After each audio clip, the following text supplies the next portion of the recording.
de la burqa, je pense qu'on ferait bien en France, et tous les politiciens, de ne pas faire de ces questions de la visibilité superficiellement des grands débats nationaux. Parce qu'à faire des grands débats nationaux sur la visibilité qui crispe, on ne permet pas de faire des vraies évolutions politiques, des visions politiques du vivre ensemble. Et le vivre ensemble, il est celui-ci, il est dans le respect de la loi, il est dans le fait d'acquérir la langue, il est dans le fait de ne pas culturaliser et d'islamiser toutes les questions. Aujourd'hui, vous avez une partie de la population qui a l'impression que chaque fois qu'on parle d'elle, au lieu de regarder ce qu'elle vit socialement, on culturalise son appartenance, on islamise son identité. Et elle vous en veut pour cela. Elle a l'impression d'une classe politique qui parle d'un problème qu'eux ne ressentent pas. Eux, leur vrai problème, c'est que quand vous êtes un peu arabe d'origine, quand vous êtes un peu avec un nom musulman affilié, la réalité, c'est que le travail, vous ne l'avez pas, c'est que l'appartement, vous ne le connaissez pas, et que les deux questions ne s'excluent pas, mais à mal poser la première question, vous donnez l'impression de ne même pas considérer l'autre question, la seule vraie qui compte, qui est celle de l'application stricte et égalitaire de toutes les lois de ce pays pour tous les citoyens et tous les citoyens. Merci. Éric Raoult, rapporteur. Merci, Monsieur le Président. Monsieur Ramadan, on dit souvent de vous que vous êtes brillant. On a pu le constater encore aujourd'hui. On dit aussi souvent de vous que vous êtes séduisant, on peut le comprendre. Mais je voudrais savoir si vous êtes suffisamment convaincant. Dans votre intervention, vous avez cheminé sur les différentes parties du débat sur ce voile intégral. Je ne veux pas être provocateur, mais on dit parfois aussi que Tariq Ramadan parle à des parlementaires, mais il pourrait parler différemment aux étudiants de Villetaneuse ou d'Oxford. Est-ce que c'est vrai? Deuxième élément, quel est le rôle que vous pourriez avoir, vous, parce que vous êtes écouté, pour, comme vous nous l'avez indiqué à l'intérieur de votre intervention, vous engager contre le port de ce voile intégral qui peut choquer, qui peut provoquer des réactions dans la population de ce pays que vous connaissez. Et troisième élément, quel rôle pourraient jouer, à votre avis, les représentants du culte musulman dans cette pédagogie nécessaire pour faire comprendre que le port du voile intégral n'est pas une prescription de l'islam? Trois questions. Alors, on va passer à plusieurs questions. Non, non, non. Ah non, comme on fait d'habitude, Jean Glavany, après il y a Jacques Mia et Lionel Duduca. Jean Glavany.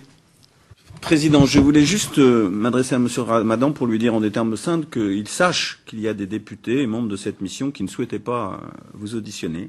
Et je voudrais vous dire en quelques mots simples et aussi courtois que possible pourquoi. Tout simplement parce que la somme de vos doubles discours, qu'elle faisait allusion gentiment, Éric Raoult à l'instant, de semble de contre-vérité, de falsification et de manipulation est telle que votre crédibilité en France et en Europe, je pense, est très sérieusement en perte de vitesse et qu'il y a de moins en moins de gens qui, pour vous accorder quelques crédits intellectuels, que ce soit votre seul talent, s'il y en a un, est effectivement d'enrober d'un discours enjôleur des points qui sont positions plus fondamentalistes et plus inacceptables. Tout à l'heure, de vous entendre parler de laïcité en des termes bien loin de la tradition républicaine, et surtout dans votre discours, l'absence totale de référence à l'égalité entre les hommes et les femmes et les droits de la femme m'ont confirmé dans cette conviction. Et je crois que je le dis ici devant la mission, je l'ai dit au président, que vous recevoir aujourd'hui, c'est vous donner une respectabilité et une tribune que vous ne méritiez pas de mon point de vue. Alors je me suis demandé pourquoi certains d'entre nous, dont je ne sais d'ailleurs pas s'ils sont majoritaires dans cette mission, ont fait le choix de vous auditionner. Peut-être pour vous permettre, au nom de la liberté d'expression et de la tradition pluraliste de l'Assemblée nationale, que je ne conteste pas de dire ce que vous pensez, et aussi à moi de dire ce que je pense, et je voudrais à ce moment-là dire à ceux qui nous ont donné cette tribune inespérée que je les en remercie très chaleureusement. Enfin, je pense qu'on aurait pu s'en priver. J'ai aussi bien entendu compris qu'un tel exercice avait des vertus médiatiques, incontournables et exceptionnelles. Il n'y a qu'à voir l'assistance de journalistes aujourd'hui qui est telle que c'est presque une insulte aux quelques journalistes qui suivent avec méticulosité nos travaux semaine après semaine. Aujourd'hui, on voit bien quoi que nous sommes non pas dans le travail méticuleux et studieux d'une mission parlementaire, mais dans le showbiz. Et je le dis franchement, je le regrette. Je le regrette. Mais je crois aussi avoir compris in fine la raison de votre présence ici. Vous êtes un prédicateur suisse.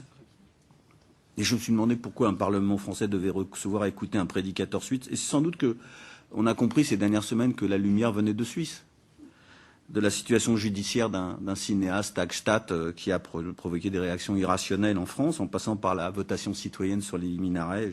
L'exemple suisse et ses conséquences ici nous montrent, en tout cas j'en suis convaincu, que la démocratie française est bien malade.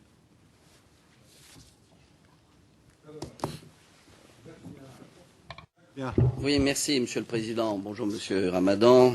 Nous allons encore échanger à nouveau, et cette fois-ci, pas sur des chaînes étrangères. Alors, je dois dire que vous écoutez, effectivement, avec talent.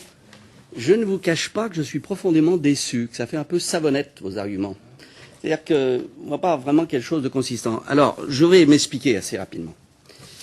Premièrement, une question tout à fait d'accord pour vous dire sur la diversité de l'islam. Effectivement, vous avez raison de rappeler qu'il n'y a pas des musulmans modérés et contre d'autres. Il y a des écoles et il y a, entre guillemets, je dis bien entre guillemets, des églises. Puis-je vous demander à laquelle vous vous rattachez personnellement? Vous me répondrez pas.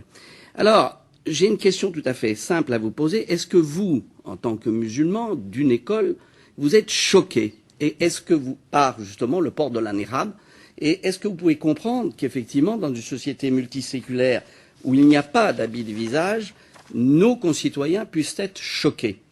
Et c'est là où je vois une très grande contradiction dans vos discours. Vous nous dites, de toute façon, faites attention à qui vous allez vous adresser. Vous devez vous adresser à celui qui a l'autorité du groupe, et que si celui-ci admet, vous nous avez parlé d'autorité, diverses écoles, que ça soit, vous avez contesté El Azhar, vous avez raison, elle est contestée, par d'autres d'ailleurs, c'est un débat interne à l'islam dans lequel je ne saurais rentrer, mais vous nous dites, en définitive, vous devez faire de la pédagogie. Mais comment voulez-vous que la pédagogie marche à partir du moment où le dogme de l'autorité de l'Église en question, c'est effectivement de voiler la femme? Et là, je vais vous lire quelques éléments de ce livre que vous devez connaître, qui est un livre salafiste, qui est un recueil des fatwas sur les femmes, et qui dit clairement qu'elle doit couvrir son visage. C'est une obligation. Il n'y a pas d'alternative. C'est une obligation. Elle ne doit pas serrer la main d'un homme. Ce n'est pas possible. Elle ne peut étudier dans un cadre de mixité. Bon, elle doit rester chez elle. Est-ce que vous pensez que ces dogmes enseignés et trouvés dans la banlieue française, je ne suis pas allé du côté de l'Arabie saoudite, est-ce que vous pensez que ces dogmes peuvent heurter directement, justement, la loi du pays? Mais à partir du moment où vous nous dites, faites de la pédagogie, mais que vous nous dites antérieurement que, bien évidemment, l'autorité en question, vous n'avez pas pouvoir sur eux, qu'est-ce qui reste? Il reste la norme du vouloir vivre ensemble, c'est-à-dire la loi du suffrage universel. Et c'est en cela que je trouve que votre discours est en contradiction et que votre solution est une impasse.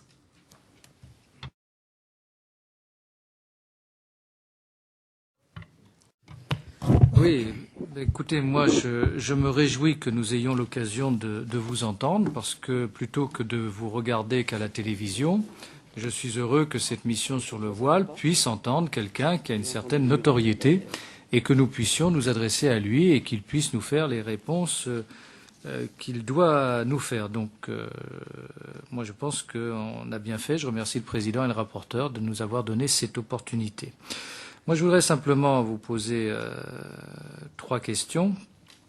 Je vous ai entendu nous dire que la burqa, le niqab, n'était absolument pas une prescription religieuse en tant que telle, mais par contre que le